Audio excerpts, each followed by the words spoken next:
All right, I am on the corner of 2nd and Spring Garden Streets. I'm going to be walking up through, I guess, Northern Liberties, up the 2nd Street corridor, past the Piazza, though I might go down some of the small alleys behind the Piazza. So what I wanted to talk about today a little bit is work, right, in jiu-jitsu, of course.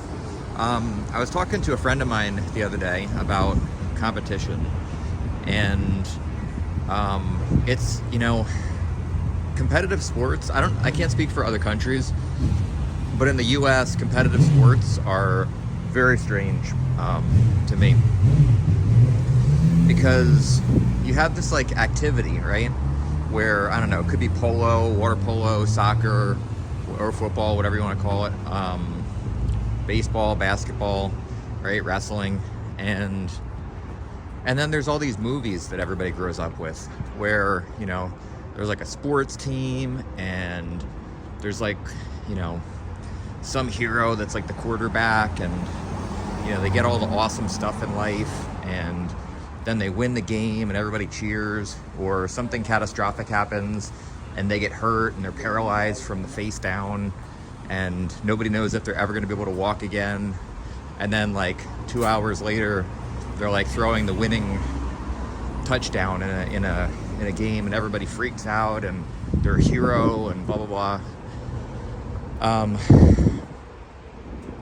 And I guess my point with all that rambling is that, with sports, like, the work and the activity of sports is really tied in with, people's sense of self-worth and value, in a way that I find strange. Like, if you win, you're a hero, and you feel all the powers of, like, when the Highlander chops off the other Highlander's heads, and all the powers of those guys goes into the Highlander, and they're it's superhero kind of feeling. And then if you lose, you're a loser, right? Or at least you feel like that. And there's a lot of people that will help you feel like that if you don't win, and you don't get the desired effect. And it's a hard thing, because like with any competitive activity, the goal is to win, right?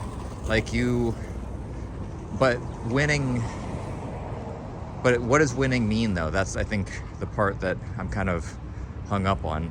So, like, I was talking to my friend about this, and I know, he and I actually felt like this for a long time, too.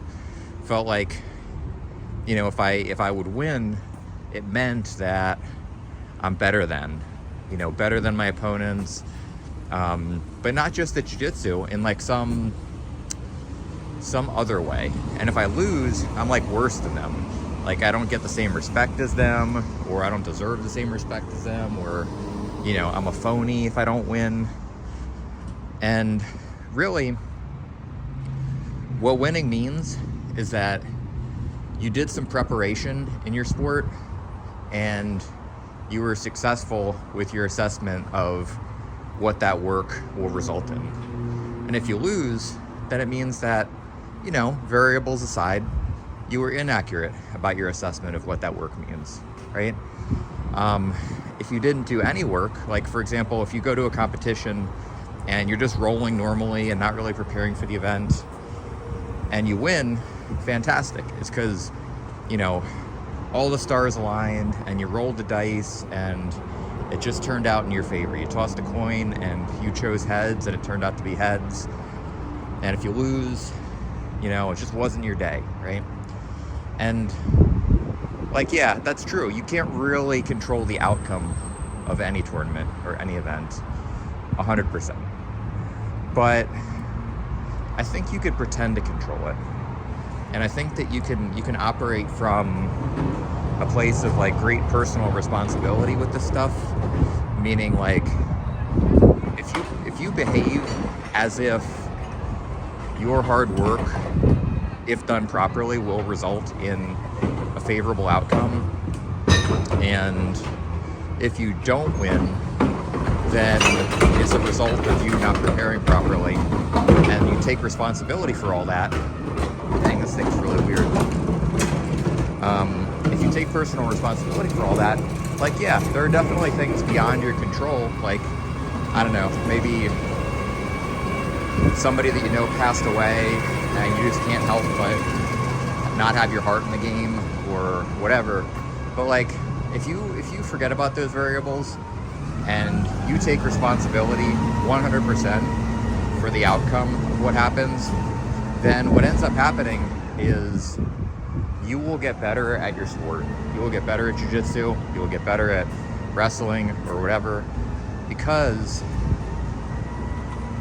you're not falling into that temptation of like assigning not assigning blame, but like not allowing the uncontrollable you're not allowing the uncontrollable variables to affect your future performance. So if you don't win, there's no excuses.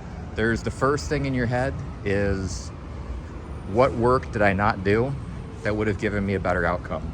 And what can I do when I get back on the mat this week to improve my odds of having a favorable outcome next time? What can I take responsibility for? And what work can I do to sway the odds in my favor next time, right? And so what you end up with, if you follow that train of thought to its logical conclusion, is you end up with, did I do a mentality of, what is the work that has to be done? Did I do the work? Yes or no? And if I did the work, then fantastic. Like, I deserve to win those exchanges in a grappling match. And if I didn't do the work, okay, how can I expect to consistently win in that situation if I did not do the work? For example, I competed recently, and I lost the grip fighting exchanges in both of my matches from the feet, and I ended up winning my first match, but there were certain positions that I did not win. So for example, when my opponent pulled guard, open guard, I had prepared for open guard with the feet and the biceps and leg lasso, but I had not prepared for somebody putting their foot on my thigh and trying to kick my leg out. I did prepare for people coming up for single legs, which is what my opponent did in fact do, off of that off balance. So I did not prepare properly for the grip fighting, and I know that because I got beat in the grip fighting. And I prepared sort of properly for the open guard phase, though not specifically enough. And I could have done better to prepare for that. And I did prepare well for somebody coming up for a single leg on my right leg. And I know that I prepared for that because I was in that situation many times in training before the event. And I successfully escaped from the single leg and was able to restart in a neutral position. And then the second engagement, when he pulled guard again, was a situation that I had prepared better for.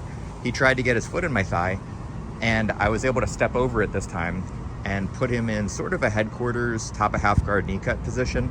And that's a position that I'm very, very well prepared for. I spend a lot of time training that against skillful people, and I didn't run into any surprises in that area, and I was eventually successful in winning that particular part of the match, and that's what ended up winning me the entire match. But the point is that I did not win every exchange. I didn't win those exchanges because I did not prepare properly for those things. I did not do the work to win those things. So what I do is, after the event, even the match that I won, I look at it from the point of view of, oh, this is cool. I look at it from the point of view of, what work can I do now so that if I had that exact same match tomorrow or in a month, what work can I do now to ensure that I would win those exchanges that I lost in the match, right? I put the burden on the work, and I put the burden on me preparing properly and doing the work to earn winning those positions, winning the grip fighting battle, winning the takedown battle, winning the guard passing exchange, etc. And then in my second match, I ended up, again, I got out-gripped, so did not prepare properly for that. And I pulled guard, and I was successful in implementing my plan up until my opponent got control of my head on top of half guard. And that is an area that, even though I have a good half guard and I prepared properly and some of the techniques that I used in that position were effective, because I had prepared properly for those specific situations, him controlling my head as well as he did was a situation that I did not prepare properly for. I didn't do the work to win that situation, and so I had no right to expect to win that particular part of the battle. And if I did win that part of the battle, it would have been because of a twin cost, not because I did the work to rightfully deserve to win that. And so again, I go back to the drawing board, and in training, I have people put me in that situation, and I do the work to make sure that if I end up in that situation again, I'm better prepared for it. And then next time I take the quiz again, and if I pass the test, then that means that I did the work and the work paid off. And if I don't pass the test, then it's back to the drawing board, because the work that I did put in wasn't the right kind of work. So again, it just boils down to, and like I said, there are other factors. Like what we're talking about here is the difference between reality and the productive lies that you have to tell yourself in order to have a good performance. And the reality is, yes, there are a lot of confounding factors in competition. Like I said, you could have health problems, you could have somebody that could have passed away recently, you could have stuff going on at home, you could have had a migraine during the event, you could have, your opponents could be cutting 30 pounds to get down to their division. There's a lot of things that are variables that you cannot predict for, but none of that is productive to focus on. What's productive to focus on is lying to yourself and telling yourself that that it comes down to, did I do the work or did I not do the work? And focusing on that aspect of it puts all the responsibility on you. And if the responsibility is on you, that means that you can take actions to do better next time. And so, what's interesting about that is when I was talking to my friend about this,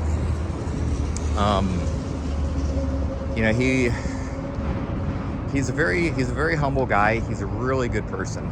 And, him and myself too have a little bit of a tendency to kind of get down on ourselves in training. Like if things don't go our way, it's like, man, having a shitty day. Things aren't going that great today. Didn't have good training today, right? And and then you start to like downplay your own jiu-jitsu. Like, man, I'm not that good at jiu-jitsu. Like if I compare myself to Roger Gracie or Rafa Mendez or Guy Mendez, like, no, I'm not good at jiu-jitsu compared to those guys, right? They are better than me at jiu-jitsu. But I am good at jiu-jitsu. And so, like, when I was talking to my friend about this, like I said, he's a very humble guy, and there's a tendency when you're a humble person, I think, to want to downplay your abilities. Like, I'm not that good, like Rafa Mendez, he's somebody who's real good. Like, and what we ended up talking about, and what I was trying to, convey to him, at least as far as my thought process goes, is that you can be, like, Rafa Mendez can be good at jiu-jitsu, and you can be good at jiu-jitsu too. And admitting to yourself that you're good at jiu-jitsu doesn't mean that you're not humble. Admitting to yourself that you're good at half guard, or you're good at escaping side control, or you're good at a certain takedown, it doesn't mean that you're the best in the world at it. It doesn't mean that there aren't people that are more skillful in that area than you are. It doesn't mean that you're not humble. It just means that you are showing respect for the work process. Like, I have a good half guard. My half guard got passed multiple times in my last match, right? But it doesn't mean I don't have a good half guard. I have a good half guard because I put work into building a fairly thorough half guard system and becoming skillful at that, meaning that I'm physically strong in certain positions in half guard. I have good timing in those positions. I have fairly nuanced understanding of weight distribution, timing, off balancing, good mechanics as far as positioning goes in certain parts of that position. But it doesn't mean I can't be beat, and it doesn't mean people aren't more skillful in some of those areas than me. It just means that I've done a lot of work I've done a lot of intelligent work in that position. And so I've earned the skill that I think I have there.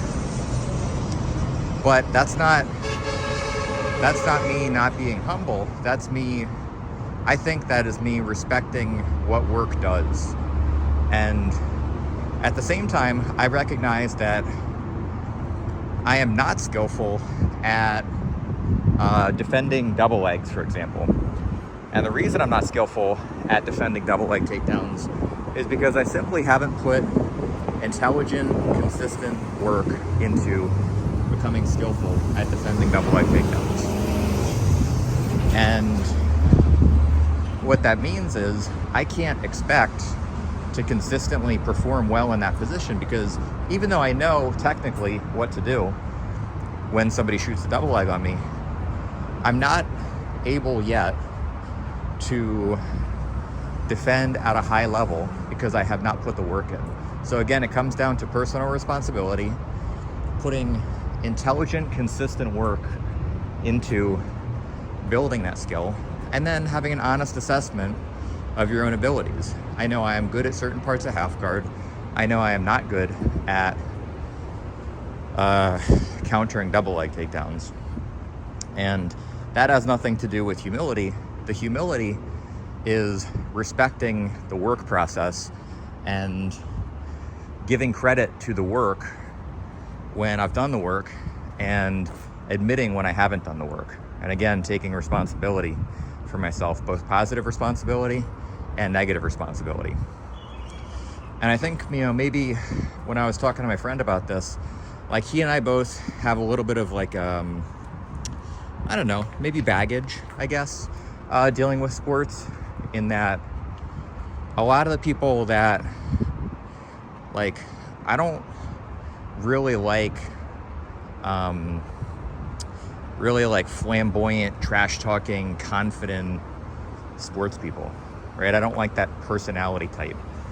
And I don't like that because it's meant to convey confidence, but to me, it just makes somebody look like an asshole. And I understand, there are times where that is useful if you're like an entertainer or you're trying to like build a brand in grappling or other sports. Like Floyd Mayweather, he made millions and millions and millions of hundreds of millions of dollars talking the way that he talked. And same thing with Conor McGregor. Like, I understand what they're doing, and Gordon Ryan to a certain extent. I get what they're doing, and that's not what I'm talking about. I'm talking about people who are just cocky and trash talking and in your face kind of personalities because they think that that is how you convey confidence. And it's not like a business decision that they're making or something for them that is meant to get more pay-per-view views or gather more attention so that you can raise the profile of a sport. I think those guys are just assholes. And it doesn't mean that like they're terrible people or whatever. It just means that I think that is an unpleasant personality trait, and I don't have a ton of interest in being part of that kind of thing. And so to get back to the point, like, I think what I'm saying is that me and my friend, when we were talking about this stuff, we kind of carry baggage from like that. Like growing up, when I knew people who were, good at sports or whatever, like they kind of had that attitude. Like they were jerks, and they were kind of, a lot of them were bullies in school. And there was like this like jock mentality where, you know, they use their confidence to act like they were superior as a human being to other people, and, you know, have that like popular kid, cool guy kind of attitude. And so, you know, I think the reluctance to admit that you're good at jiu-jitsu or good at certain things in jiu-jitsu comes from not wanting to come off like those people, like even a little bit. And so I totally get that, right? Like, I get not wanting to come across like an asshole and, you know, be one of those like in your face, like jerk kind of people. But I think you can be confident. I think you can admit that you're skillful at certain things without that. And I don't think that, you know, admitting that you're skillful in certain areas, I'm gonna wait for this guy to go. Admitting that you're skillful in certain areas means necessarily that you are one of those like kind of jerk characters that I was talking about. I think there's a humble, respectful way to admit that you're good at something. And I think that is just acknowledging that you're good at something, right? And not adding extra virtue to it. Like me being good at half guard or me being, you know, skillful at certain parts of jiu-jitsu does not make me a great person. Doesn't really make me like actually substantially better than somebody else as a human being. It just means that I got a good half guard, and it means that I've put the work into having a good half guard.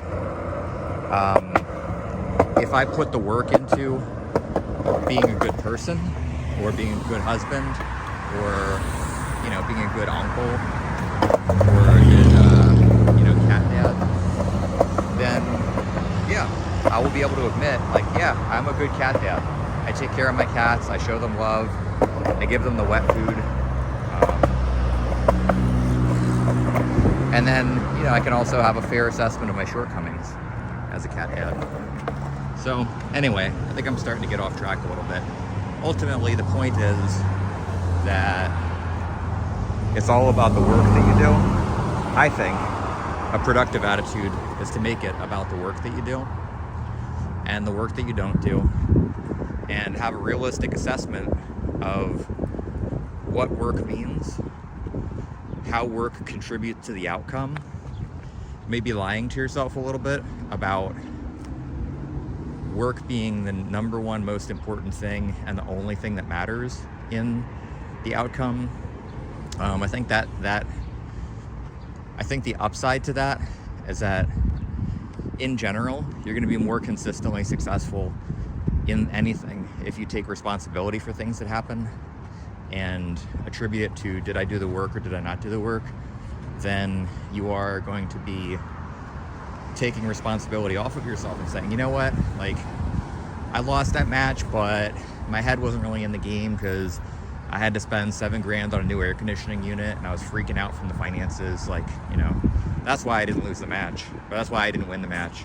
Like, if you go down that route and you allow real variables like that to dictate how much responsibility you take for the outcome of a sporting event or whatever, then what ends up happening is it's a slippery slope.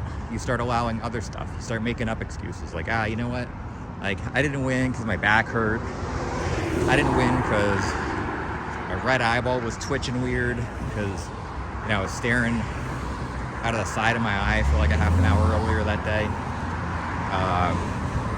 Or even if you don't like start to go down that slippery slope of responsibility, what ends up happening is